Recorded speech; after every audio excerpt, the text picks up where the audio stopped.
الظهور ده مش وسيله، ده كان نتيجه للطريق. فريق عمل من الخلايا، من عنيف لكن بريء. فاكرني مين؟ علم هلامي من الجنون في علبه فلسه. فاكرني مين؟ قلق وخوف من الزبون فرحت ارصد. ايوه انا فاهم، انا كله فاهم. قال يعني برمي الكلام سكه توليع ملاحم، يلا زاحم والسلام. ده كلام هرتله، ما انت عارف اني دايس للحقيقه بايس. اي نعم بمثل اني فل وانا اصلا بسايس. العيشان في الدور له ناس وانا ما انكرش اني حاولت. يعني قلت واتسالت واتقال اني عملت وعملت. احنا مال ابونا الضريبه تسمع مدام بدات. انت ما صدقت الكلمه ليها سحر طعم، بما انك تقدر ابوك كتريق. خد مع البيانو بانوا من خلاله سيمفونيه مش صبر. مع السجات قبال شكلك زهقت، شكلك قرفت في الف غيرك. جور اوعى تنسى تقفل النور وبطب سريرك.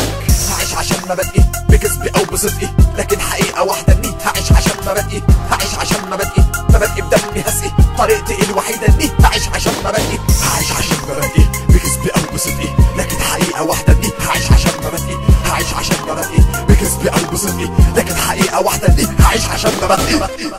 اتطردت من الترددات وردي كان مراد، لان وقته كان خلص مفيش مساحه اعتراض على الطريق. مصير اساسي لاختياري من وسط الحريق، بريء من الجريمه وسط بحر انا الغريق. سوق دغري ما تخشش يمين ولا شمال، المسيره معروفه مسبقا من الخيال. مهلا بيا دي لك وليا، خد شويه وابقى حاسب الوليه واشتري لنا سمسميه. ما انت عارف ان لما توه هرجع للاساس. داس بعض ناس لما فك الالتباس. الجزيره واقرب حد ليا واقف على البر التاني، ما تستناني بقول لك اتقل جاي وراك ثواني. كل حاجه اتحددت من البدايه للنهايه. فوق معايا بكلم نفسي انا والله خلاص. انا شايف معايا الكبير في بير اسير، رفض كتير يكسر المبادئ اللي اتحددت فقط لا غير.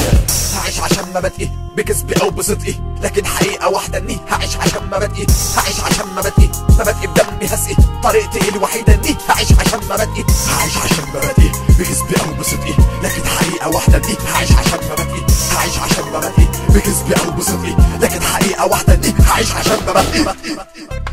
حب الظهور اتطردت من الترددات. ده كلام هرتله. داس بعض ناس لما فك الالتباس. مهلا بيا دي لك وليا، الكبير في بير اسير. احنا مال ابونا الضريبه تسمع مدام بدأ. سكه توليع ملاحم، يلا زاحم والسلام. فاكرني مين؟ علم هلامي من الجنون في علبه فلسه. فاكرني مين؟ قلق وخوف من الزبون فرحت ارصد.